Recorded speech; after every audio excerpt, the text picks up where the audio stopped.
عن علی انہ صنع طعاما فدعا رسول اللہ صلی اللہ علیہ وسلم فجاء فدخل فرأى في البيت سترا فيه تصاوير فرجع قال فقلت يا رسول الله ما رجعك بأبي أنت وأمي قال صلى الله عليه وسلم إن في البيت سترا فيه تصاوير وإن الملائكة لا تدخل بيتا فيه تصاوير۔ یہ روایت مسند ابی یعلا سے لی گئی ہے، رقم ہے 436۔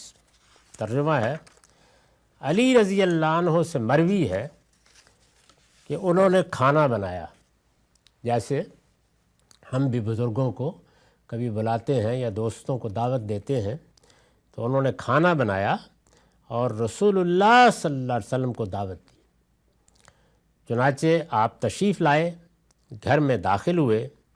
اور دیکھا کہ اس میں ایک پردہ ہے جس میں تصویریں بنی ہوئی ہیں، تو وہیں سے لوٹ گئے۔ ان کا بیان ہے کہ میں نے پوچھا، یعنی ظاہر ہے کہ جب انہوں نے دیکھا ہوگا تو وہ گئے پیچھے اور پوچھا، یا رسول اللہ میرے ماں باپ آپ پر قربان ہوں، آپ کس وجہ سے لوٹ گئے؟ آپ نے فرمایا تمہارے گھر میں ایک پردہ ہے جس پر تصویریں بنی ہوئی ہیں، اور تمہیں معلوم ہونا چاہیے کہ فرشتے اس گھر میں داخل نہیں ہوتے جہاں اس طرح کی تصویریں ہوں۔ یہ میں عرض کر چکا ہوں کہ یہ ان تصویروں کا ذکر ہو رہا ہے جو مشرکانہ توہمات کی بنیاد پر بنائی جاتی تھی، یعنی ان بزرگوں کی تصویریں، ان ہستیوں کی تصویریں جن کو لوگ پرستش کے لیے انتخاب کرتے تھے۔ تو چونکہ عرب میں شرک مذہب کی حیثیت سے ہر جگہ موجود تھا، تو مصور حضرات بھی اس طرح کی تصویریں بنا دیتے تھے، تو اسی طرح کی تصویریں تھیں۔ اب اس طرح کی تصویروں کو ممنوع قرار دے دیا گیا، یہ تو ہم دیکھ چکے ہیں، اور قرآن مجید سے بھی صاف یہی معلوم ہوتا ہے۔ میں نے پچھلی نشست میں عرض کیا تھا کہ تورات میں بھی اس طرح کی تصویروں کے بارے میں، مورتوں کے بارے میں، مجسموں کے بارے میں سخت تنبیہ ہے۔ اس وقت جو تورات ہے اس میں بھی بتایا گیا ہے کہ ایسی کوئی مورت، ایسی کوئی تصویر کسی جگہ نہیں رہنی چاہیے۔ لیکن جب اس طرح ممنوع قرار دے دیا گیا اور لوگوں نے بات کو سمجھ لیا، تو کسی کے تکیے پر بنی ہوئی تھی، کسی کپڑے پر بنی ہوئی تھی، کہیں کسی پردے پر بنی ہوئی تھی، تو یہ خیال کیا گیا کہ اب ظاہر ہے کہ کوئی پوچھنے تو نہیں لگا اس بات کو، یہ تو استعمال کی چیزیں ہیں۔ ایک تو یہ نا کہ آپ نے تصویر کسی اونچی جگہ پہ لگائی ہوئی ہے یا کسی احترام کی جگہ پہ رکھی ہوئی ہے، لیکن اگر کوئی گھر میں پردے پر ہے، جو پردہ کسی کھڑکی پر لٹکایا ہوا ہے، تو اس میں لوگوں کو زیادہ خیال نہیں ہوا۔ خود حضور کے گھر میں بھی یہ معاملہ رہا، لیکن جبریل امین نے اس پر اپنے تردد کا اظہار کیا۔ یہ آگے آئے گا روایتوں میں، انہوں نے کہا کہ نہیں، اس کا خاتمہ ہونا چاہیے۔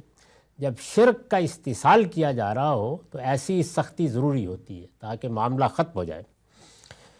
تو پہلے لکھا ہے کہ مطلب یہ ہے کہ ان تصویروں کی پرستش کا کوئی امکان اگرچہ اب باقی نہیں رہا، اور اس بنا پر انہیں گوارا کیا جا سکتا تھا، یعنی حضور نے بتایا کہ یہ تو واضح ہو گیا ہے کہ اب کوئی انہیں پوجے گا نہیں، لیکن میں کیوں لوٹ گیا، کیوں میں نے چاہا کہ یہ نہیں ہونی چاہیے؟ تو فرمایا کہ لیکن خدا کے فرشتے جب ان مظاہر شرک کے بارے میں اس قدر حساس ہیں تو ہمیں بھی حساس ہی ہونا چاہیے۔ جب جبریل اپنا یہ تردد ظاہر کر چکے اور میرے گھر میں کہہ چکے کہ جب تک یہ تصویر نہیں نکالی جائے گی اس وقت تک میں نہیں آؤں گا، تو اس کا مطلب ہے کہ اس میں سختی ہونی چاہیے۔ رسول اللہ صلی اللہ علیہ وسلم جب سیدہ کے گھر میں داخل ہوئے تو ان سے یہ بات اس وقت بھی کہی جا سکتی تھی۔ یعنی یہاں ایک سوال پیدا ہوتا ہے کہ اپنی بیٹی کے گھر میں تشریف لے گئے اور وہاں اس طرح کی تصویر آپ نے دیکھی تو وہیں توجہ دلا دیتے، لیکن آپ نے نہیں دلائی، لوٹ آئے۔ رسول اللہ صلی اللہ علیہ وسلم جب سیدہ کے گھر میں داخل ہوئے تو ان سے یہ بات اس وقت بھی کہی جا سکتی تھی، لیکن آپ نے نہیں کہی اور لوٹ گئے۔ یہ رویہ بالعموم اس وقت اختیار کیا جاتا ہے جب اپنے متعلقین کو پوری شدت کے ساتھ کسی غلطی پر متنبع کرنا مقصود ہو۔ یعنی بعض موقعوں پر یہی حکیمانہ طریقہ ہوتا ہے کہ آدمی یہ بات واضح کر دے کہ میرا وجود اور ان چیزوں کا وجود ایک جگہ جمع نہیں ہو سکتا، تاکہ پوری طرح یہ پیغام پہنچ جائے۔ آپ کے لوٹ جانے کی وجہ غالباً یہی تھی۔ اس سے یہ نہیں سمجھنا چاہیے کہ اس طرح کے ہر موقع پر آدمی کو لوٹ ہی جانا چاہیے، یعنی اس کو کوئی اسوہ نہیں سمجھنا چاہیے۔ ہمارا خیال ہے کہ رسول اللہ صلی اللہ علیہ وسلم نے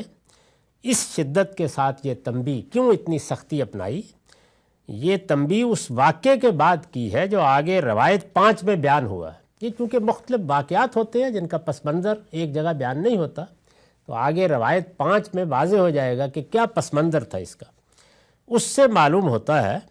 کہ اس طرح کی تصویروں کے بارے میں خود آپ بھی جبریل امین کے توجہ دلانے کے بعد ہی پوری طرح متنبہ ہوئے، یعنی آپ کو بھی یہ خیال تھا کہ اب یہ واضح ہو گیا ہے تو اس سے فرق نہیں پڑتا کہ تکیے پر کوئی اس طرح کی تصویر بنی ہوئی ہے یا پردے پر بنی ہوئی ہے، لیکن جبریل امین کے توجہ دلانے پر آپ بھی پوری طرح متنبہ ہوئے، اور پھر جب بیٹی کے ہاں گئے تو اس طرح ان کو بھی متنبہ کیا۔ ورنہ اس سے پہلے آپ غالباً یہی سمجھتے رہے تھے کہ کپڑوں پر اور محض تزئین کے لیے بنائی گئی تصویریں اگر مشرکانہ بھی ہوں تو محل کی اس تبدیلی کے بعد ان کے استعمال میں کوئی حرج نہیں ہونا چاہیے۔ یعنی یہ صاف معلوم ہوتا ہے کہ عام خیال یہی تھا کہ یہ تصویریں ممنوع ہیں، نہیں ہونی چاہیے، لیکن اگر پہلے سے کسی تکیے پر، کسی کپڑے پر، کسی پردے پر بنی ہوئی تھیں اور اس کو استعمال کیا جا رہا تھا تو اسے پھینکنے کی ضرورت نہیں ہے۔ تو اس چیز پر بھی جبریل امین نے جب اپنے تردد کا اظہار کیا اور توجہ دلائی تو حضور خود بھی متنبہ ہوئے، اور آپ نے پھر اپنے بچوں کو بھی اس طریقے سے تنبیہ فرمائی۔ وآخر دعوانا الحمدللہ رب العالمین۔